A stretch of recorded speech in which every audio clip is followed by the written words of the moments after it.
Hey guys, so this is Pobez on the Planetfall community. This is just a video I'm making, just raising some concerns I have about the matchmaking league and changes that are really being pulled for it without considering the larger implications they have. One of them is, let's start with the combat cards or always manual combat versus humans question.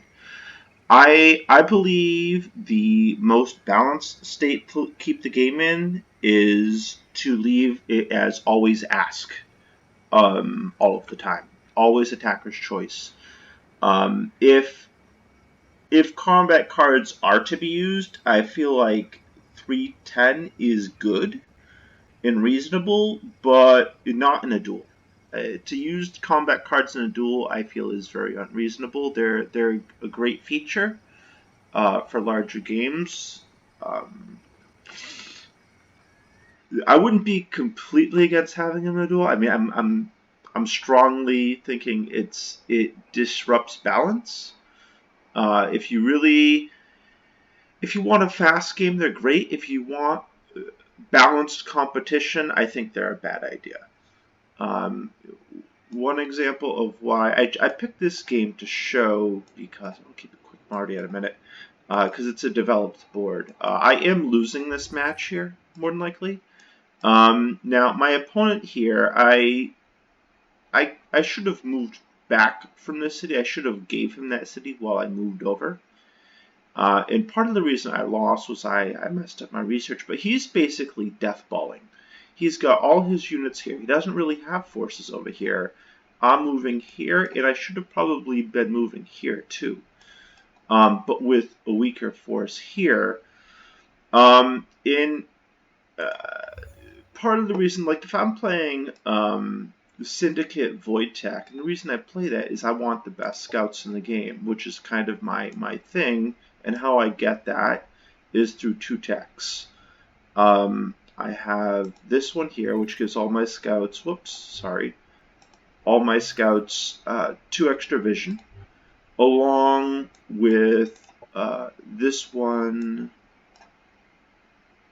here, one again, that gives all my scouts 1 more vision along with invisible scouts. What I should have probably done is gotten this. This spell here costs 75.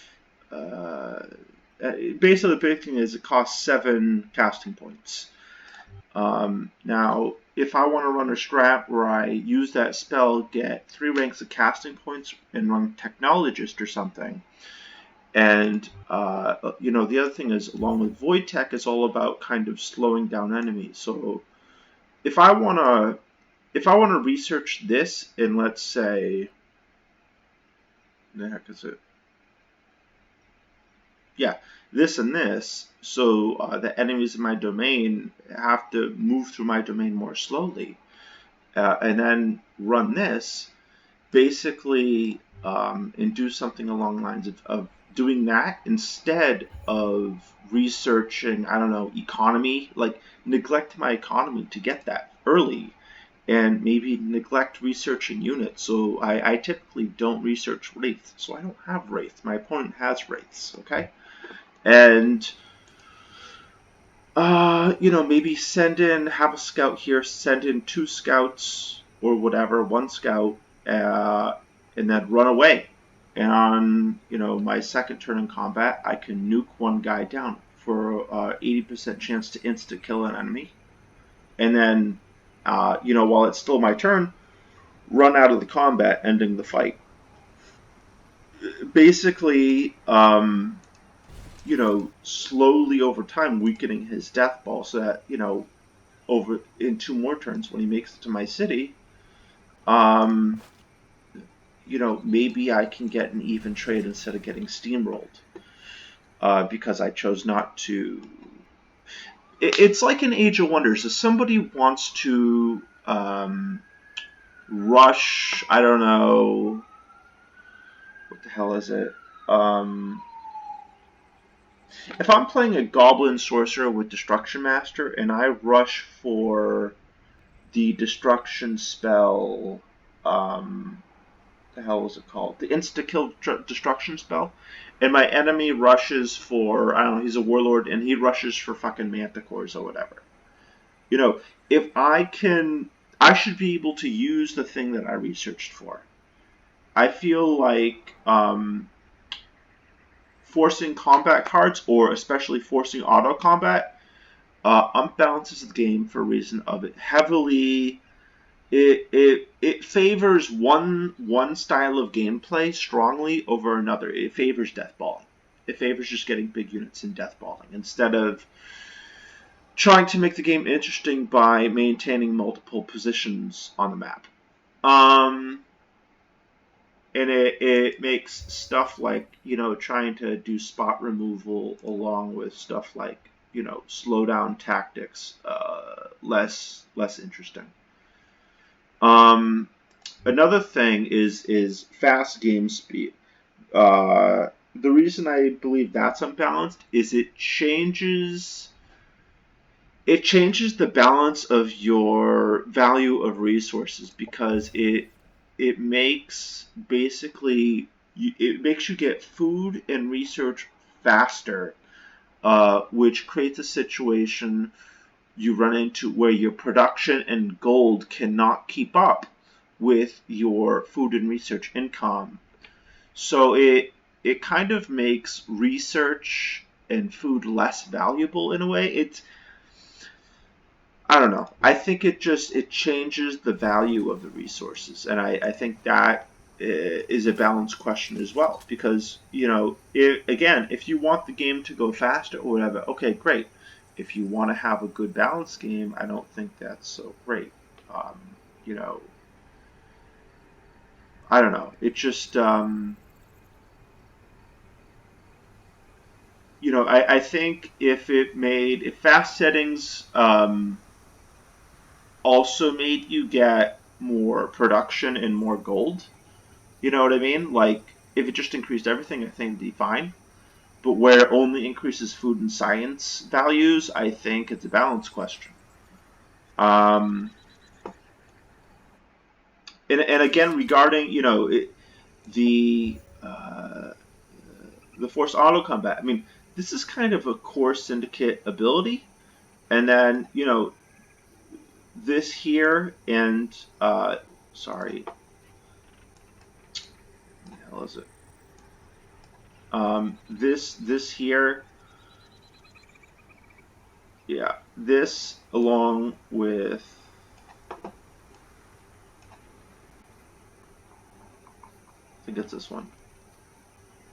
Yeah, this are core void tech abilities. So if it, and I'm sure there's other abilities in other classes, but it just makes for a less interesting game. The other thing I want to touch on is forced teams in these games. By doing that, you're kind of removing the whole Cass's Bell system. And one interesting thing I ran into is, earlier I could have killed one of his scouts like around here, but I didn't, because I didn't want to declare war. I ended up declaring war, but basically what that does is it makes it I don't know. Declaring war, being the one to actually declare war, should be a penalty, because it makes it basically cost more to buy units from dwellings, and it essentially disables going for a unity victory. Which, if you look at the score here, because I've infiltrated him, I could have easily gone for a unity victory, because and just held him back and kept slowing him down, because I've got friendship with both of these guys, and I don't think he does. He's at war. So I could have gone for unity victory there, and additionally that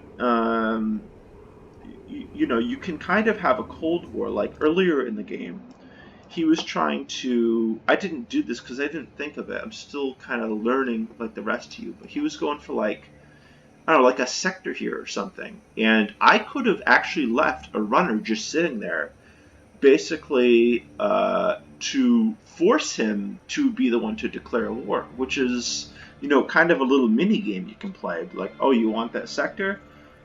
You're going to have to declare war because I don't want to have to declare war. I feel like that's an interesting little part of the game, and being the one to declare war basically means you're not going to be able to achieve unity victory, and you're not going to be able to get affordable units from dwellings.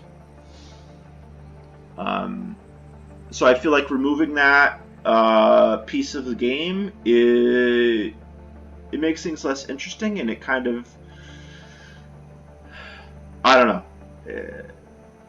I feel like possible balance question. Basically, the current matchmaking situation is really not a game. It's not the game I want to play.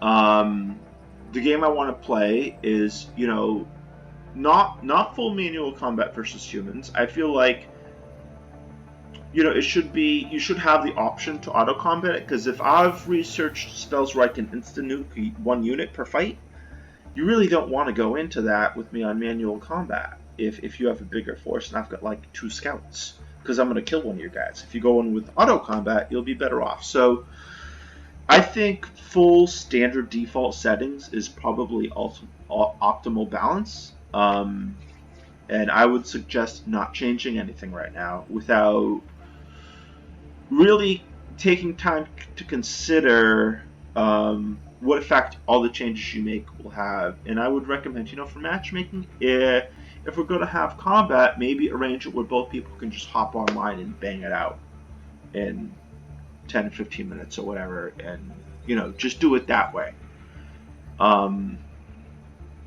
These are my thoughts. Thank you.